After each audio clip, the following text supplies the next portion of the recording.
नमस्कार. ज्या तारखांच्या घोषणेकडे गल्लीपासून दिल्लीचं लक्ष लागलं होतं त्या तारखा जाहीर झाल्या आहेत. 20 नोव्हेंबरला महाराष्ट्र मतदानासाठी रांगेत उभा असेल तर विधानसभेत आमदार म्हणून कुणाकुणाची एंट्री होणार याचा फैसला 23 नोव्हेंबरला लागणार आहे. केंद्रीय निवडणूक आयोगाने आज महाराष्ट्र विधानसभेचा कार्यक्रम जाहीर केलाय. विधानसभेचा कार्यक्रम कधी जाहीर होणार याबाबत वेगवेगळे मुहूर्त सांगितले गेले.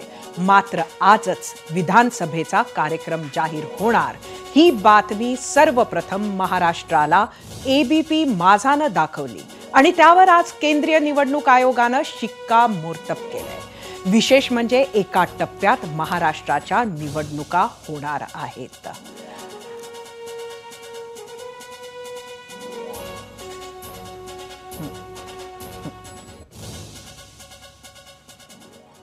खरं तर आजच्या निवडणुका जाहीर झाल्या आणि प्रत्येक राजकीय पक्षाकडून आपापली प्रतिक्रिया आली. प्रत्येकाची प्रतिक्रिया ही पॉझिटिव्हच होती. पॉझिटिव्ह असणं गरजेचं सुद्धा आहे, कारण त्यावर पक्षाचा आत्मविश्वास, कार्यकर्त्यांचा जोश हा अवलंबून असेल. आज आपण येणाऱ्या या निवडणुकीवर चर्चा करणार आहोत आणि आपल्याबरोबर चर्चेसाठी आहेत एबीपी माझाचे मुख्य संपादक राजीव खांडेकर आणि राजकीय विश्लेषक अभय देशपांडे.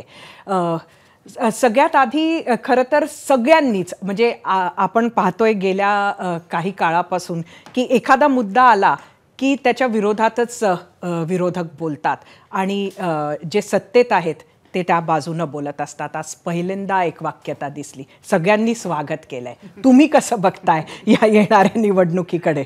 निवडणुकांचं स्वागत करणं आणि पराभव मान्य करणं ह्याला काही दुसरा पर्याय असू शकत नाही कोणाला. त्यामुळे स्वागत करणं ठीक आहे, पण यावेळेसची निवडणूक खूप इंटरेस्टिंग असणार आहे. कारण एवढे राजकीय पक्ष आणि मधल्या काळात 5 वर्षात झालेली जी महाराष्ट्राच्या राजकारणातली उलथापालथ आहे त्या पार्श्वभूमीवरची ही निवडणूक अतिशय वेगळी ठरणार आहे. म्हणजे मी आजपर्यंत अनेक निवडणुका पाहिल्या, तरी पण पूर्वीचे ठोकताळे या निवडणुकीमध्ये चालतील असं म्हणण्याचं धाडस आज कोणी करणार नाही. कारण खूप वेगवेगळे रंग येणार आहेत. आरक्षणाची लढाई असेल, राजकीय पक्ष असतील, त्यांच्या फाटाफूट असतील, मूळ पक्ष संस्थापक वेगळीकडे, फुटलेला गट वेगळीकडे, असे अनेक कंगोरे या निवडणुकीला असल्यामुळे ही निवडणूक खूप इंटरेस्टिंग असणार आहे आणि ह्या इंटरेस्टिंग निवडणुकीचं आपणही स्वागत करायला पाहिजे. नक्कीच.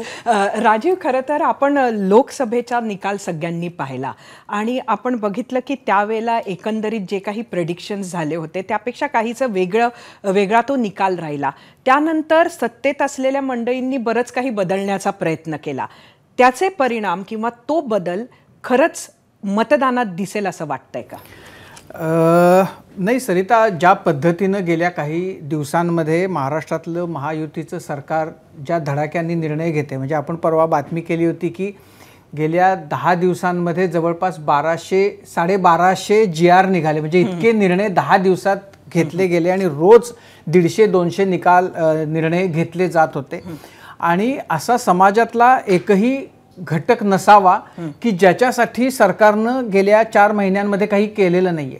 म्हणजे ज्यानं जे मागितलं त्याला त्याच्या 3 पावलं पुढं जाऊन सरकारनं दिलं आणि कुठलीही कसर राहणार नाही याची व्यवस्था मला असं वाटतं की आत्ताच्या महायुतीच्या सरकारनं केलेली आहे. पण मला ह्या निवडणुकीकडे बघताना म्हणजे त्याचं स्वागत ह्यासाठी केलं पाहिजे.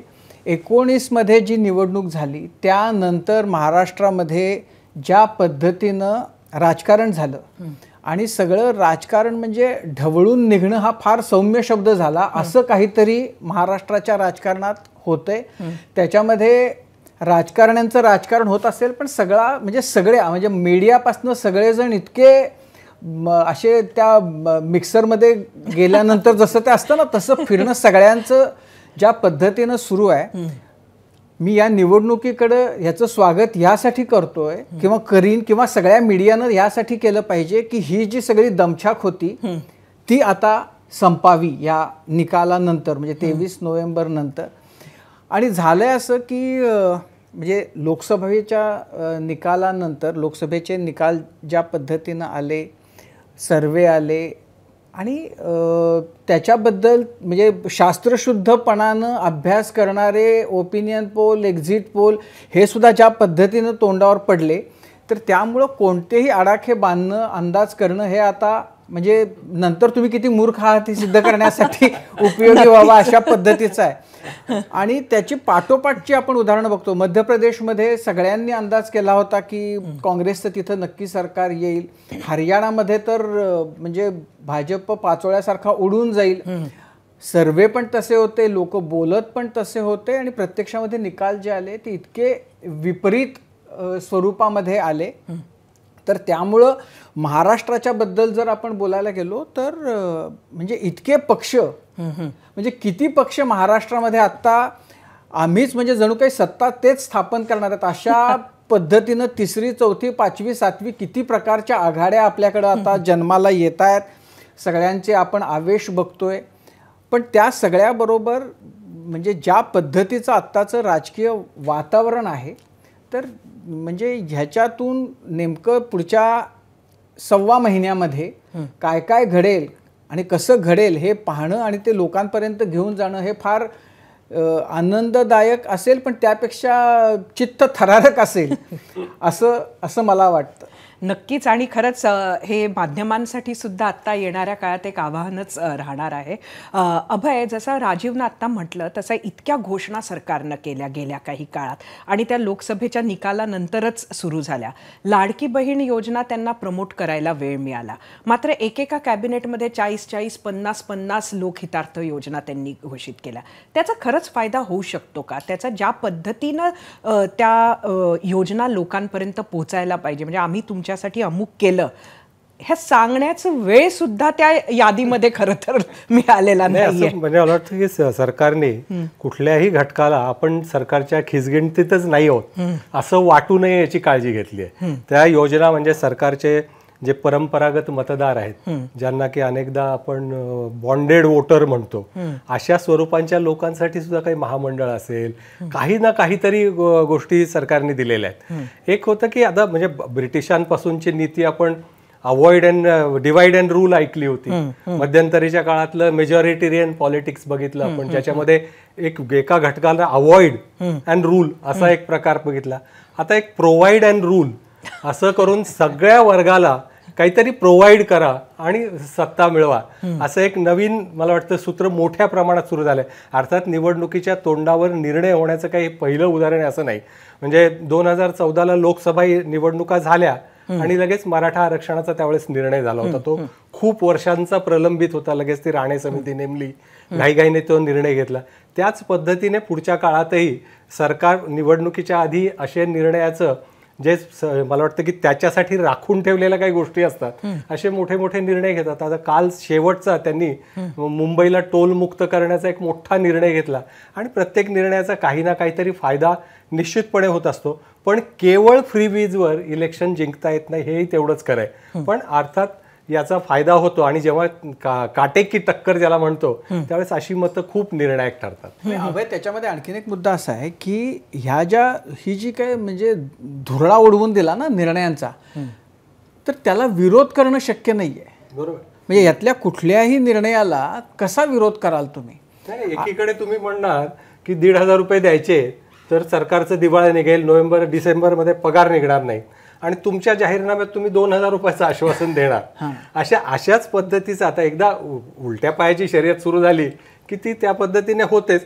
पण एक निश्चित आहे की या निर्णयाचे काही ना काही प्रकार, म्हणजे याची उदाहरण आपण लाडकी बहीण काय पहिल्यांदाच देशामध्ये लागू झाली योजना असंही नाही. याचा फायदा आपण मध्य प्रदेशमध्ये पण बघितला.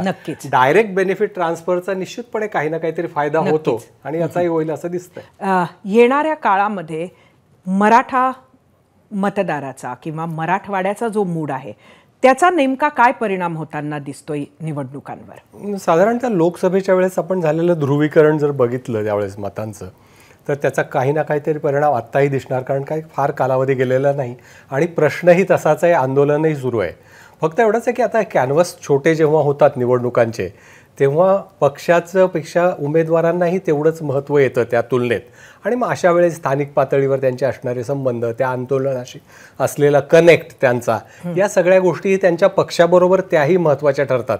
अशा वेळेस मग मराठा आंदोलक म्हणून जरांगे पाटील काय भूमिका घेतात, ते स्वतःचे उमेदवार उभे करणार की कुठल्या पक्षाला पाठिंबा देणार की कुठल्या पक्षाच्या विरोधात फक्त भूमिका घेऊन त्याचं स्वातंत्र्य निवडीचं त्यांना देणार, तर मला वाटतं की या सगळ्या गोष्टींवर अवलंबून असणार आहेत. परंतु निश्चितपणे यावेळेस उमेदवारांचं थोडंसं वेटेज अधिक असल्यामुळे फार ते पोलरायझेशन झालेलं दिसणार नाही असं वाटतंय. नाही, त्याच्याबरोबर एक मुद्दा हा आहे सरिता, की गेल्या खेपेला लोकसभेच्या निवडणुकीच्या जर आपण विचार केला तर त्यावेळेला असं दिसलं होतं की दलित, मुस्लिम आणि मराठा समाजानं एकगठ्ठा मतदान केलं सरकारच्या विरोधात, भाजपच्या विरोधात, आणि त्याचा थेट फायदा म्हणजे आपण विधानसभा निहाय जरी बघायला गेलं तरी जवळपास 150पेक्षा जास्त असे मतदारसंघ आहेत जिथं महाविकास आघाडीला प्राबल्य राखता आलं. ही निवडणूक इंटरेस्टिंग होण्याचं माझ्या मते सरिता एक महत्त्वाचं कारण हे आहे की लोकसभेच्या निवडणुकीचे जे निकाल लागले ते फार अनपेक्षित होते, खास करून महायुतीसाठी, सत्ताधारी पक्षासाठी. त्यांच्या अंदाजांना पूर्ण नेस्तनाबूत करून लोकांनी कौल दिला आणि त्याच्यामध्ये मुख्यत्वे मराठा समाज असेल, मुस्लिम असतील आणि दलित असतील.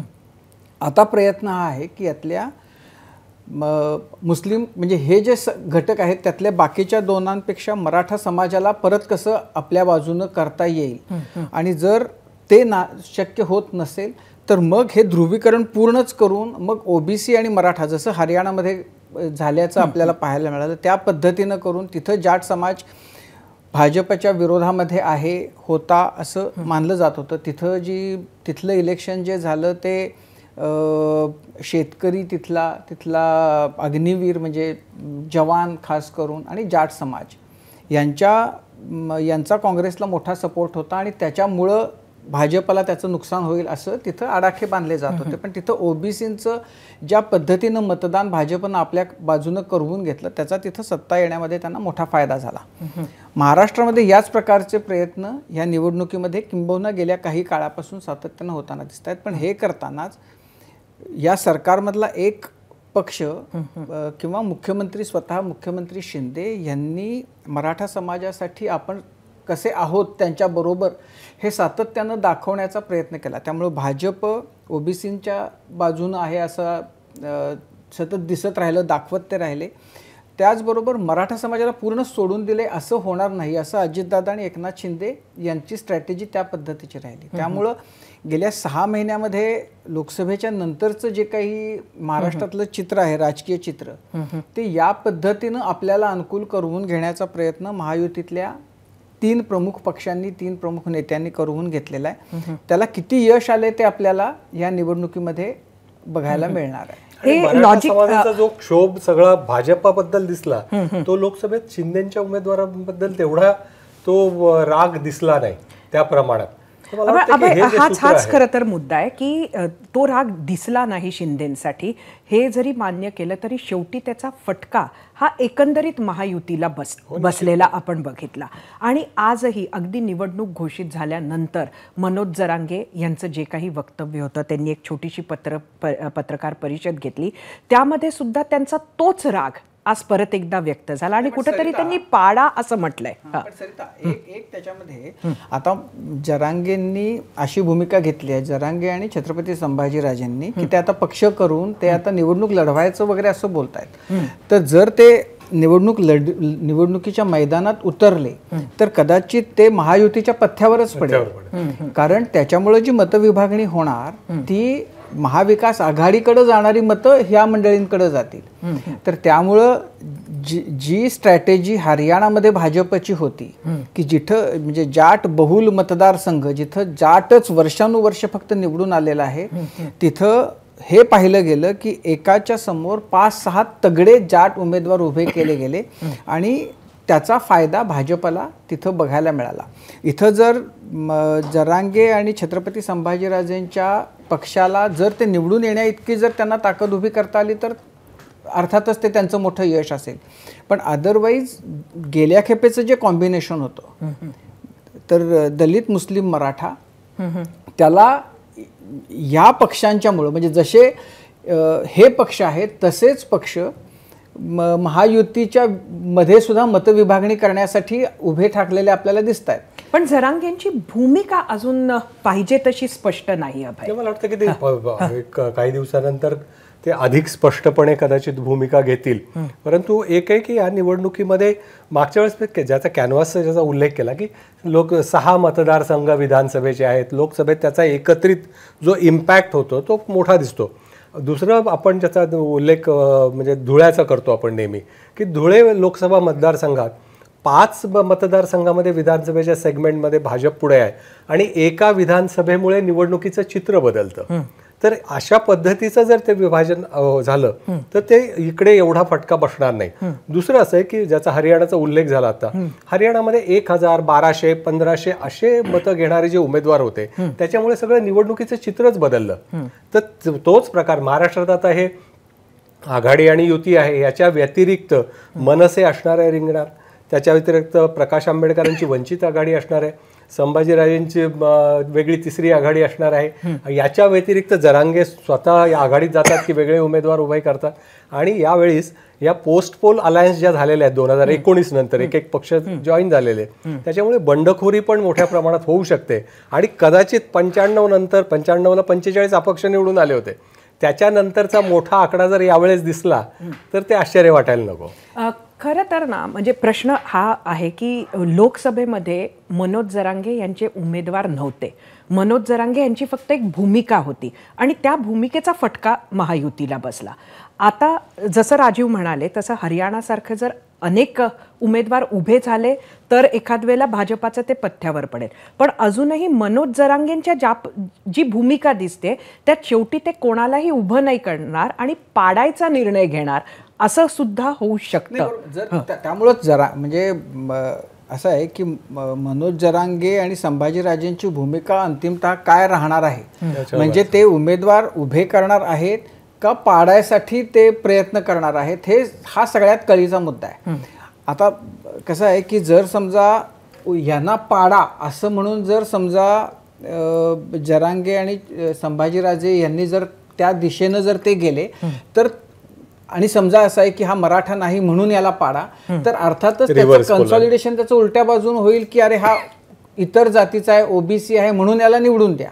तर त्यामुळे त्याचा फायदा कन्सॉलिडेशनसाठी होईल आणि मग ते परत मतदारसंघ निहाय त्याचा फायदे तोटे जे आहेत ते त्याच्यामध्ये पाहायला मिळतील. बरं, हे सगळं पॅन महाराष्ट्र नाही होणार आहे.